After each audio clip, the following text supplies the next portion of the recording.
attention. Oh, yeah. You're looking for capitals? Navarre is one of the pupils who I taught his mum. Is that right? Yes.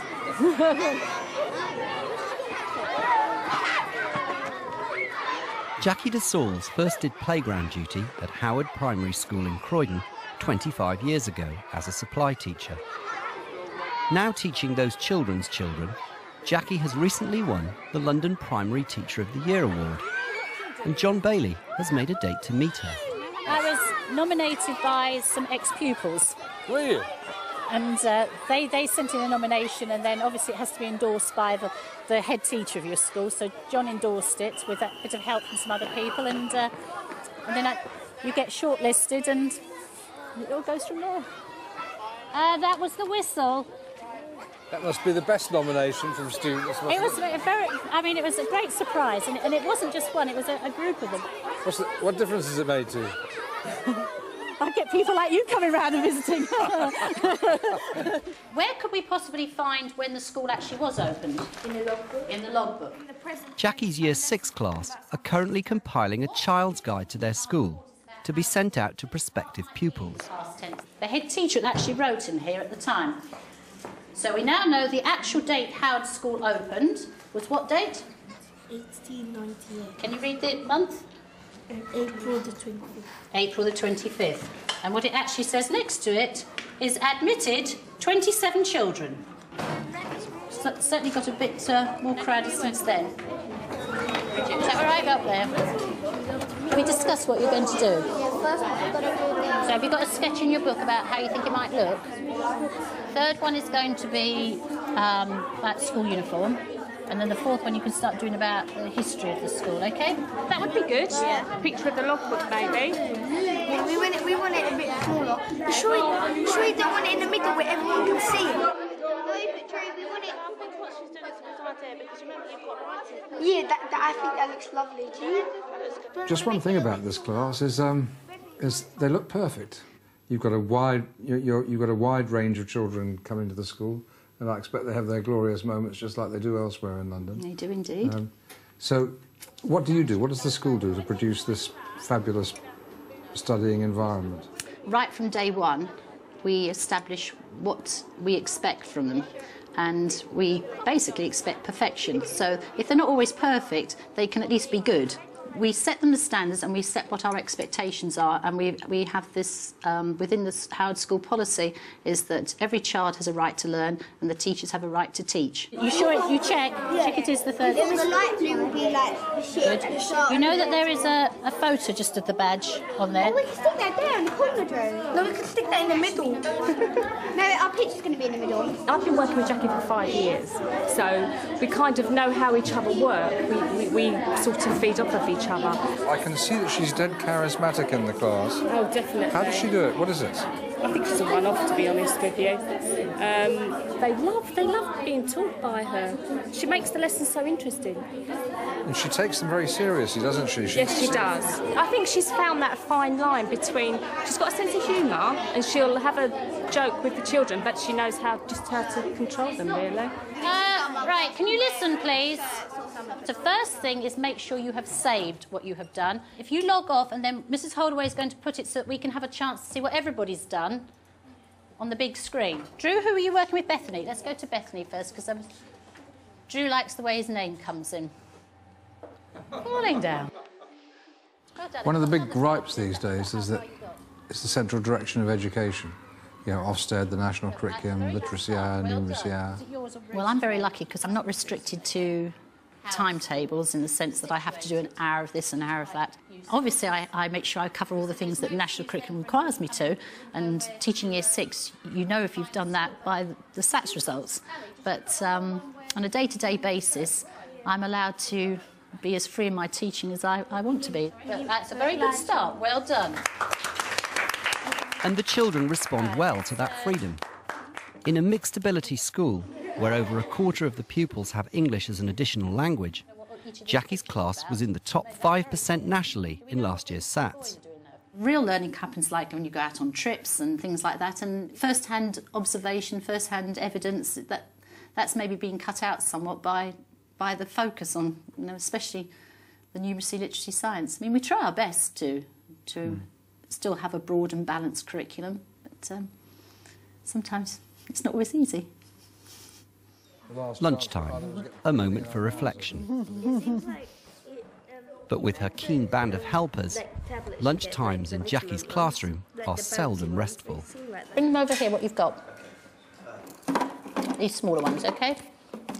Don't worry about that one, don't worry about that one, but all the ones that are sort of, they can be thrown away, OK? There's 10 minutes left for the lunch break.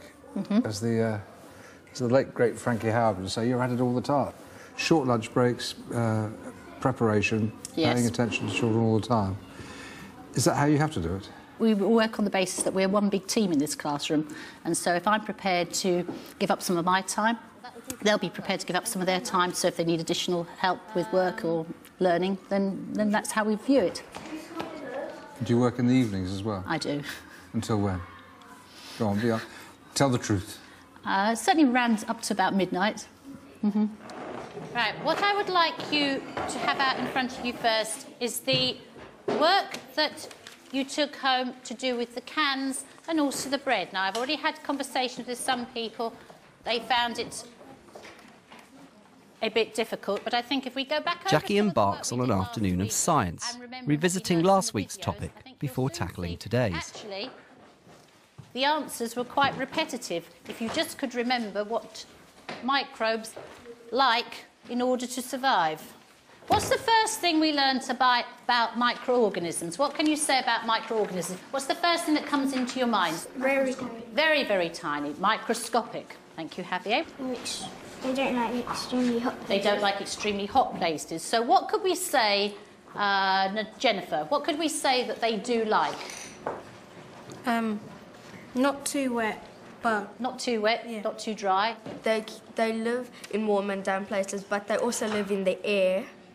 Right, so you've actually said 3 things that they like there. Are you able to sort that out in your brain and work out what it is you've said? 2 things crossed my mind. One was just the idea of overlearning. That cycle of what happens to bacteria. You really went at hammer and tongs several times over. You've just answered brilliantly, but I'm not sure you're aware that you've answered brilliantly. They like heat, but not too... They like heat, but not too hot. Right, so what was the word you used? They like it to be warm. I think there's sometimes a misunderstanding that just because you've done something with a class, they've learnt it. I think the better you get to know your class, you know how well they are responding by the way they answer your questions. And I know this class, and I know that I do have to go over things several times. Somehow you just know when they've moved on a step, that learning has taken place. And what was the last thing that Jennifer mentioned? Damp. And dampness. And I think, because when I was doing my homework, I thought, well, why would they not be able to live in a sealed up jar or a can? But then I realised it's because there's no air, and if they don't have air, they can't live in there. See how easy it is when you just think. So, OK, we've talked about microorganisms. They're very, very tiny. They're microscopic. You need what to see them? Microscope. Microscope to see them. One of the things I do focus on is the key vocabulary in any subject. And I think by repetition and getting people to repeat what other people have said and praising when somebody does automatically use the right vocabulary, it gradually becomes automatic that others pick up on that same vocabulary. They're focused on the best way of expressing themselves and of communicating what they know to each other. The higher the quantity of mould. Very well, very precise. The higher the quantity of mould. Anybody else have anything that they answered? Go on, have a go. The greater rate of mould. The greater the amount of mould. Good, well done. You held the floor there for the best part of 35 minutes. I thought, look out, she's going to lose them. But you didn't. Why didn't you? I try and get it so that they never sit there thinking, oh, well, she's talking over to that table and you know, it won't be us. It could be anyone at any time. And I try and differentiate the questions so that there might be an easy question, something then one that needs a sort of higher order thinking skills. No air. Excellent. Everybody feels that there's an opportunity when they'll be able to take part to answer a question. Because I think the most important thing that making everybody feel that they can be successful in answering a question. Excellent. Give him a clap. At last confident that the class understands the likes and dislikes of microbes, it's time to move on. This is what? Solid, liquid or gas? Solid. Right. What about toothpaste? I'm just asking you. Right, talk to the person next to you and just see, why do you think it's a solid, liquid, gas? Yes, so both can change, both shape and volume changes, and what else is liquid? So it must be. For me, I need to feel clear in my mind that I know what I'm going to teach without having to sort of keep referring back to books or whatever. So basically it's like learning a script each day. But I'm always open that if the learning goes off in a different direction, I'm always open to following that and then try and bring it back to what I wanted to get as the learning objective that day. Nobody wants to argue their point for gas.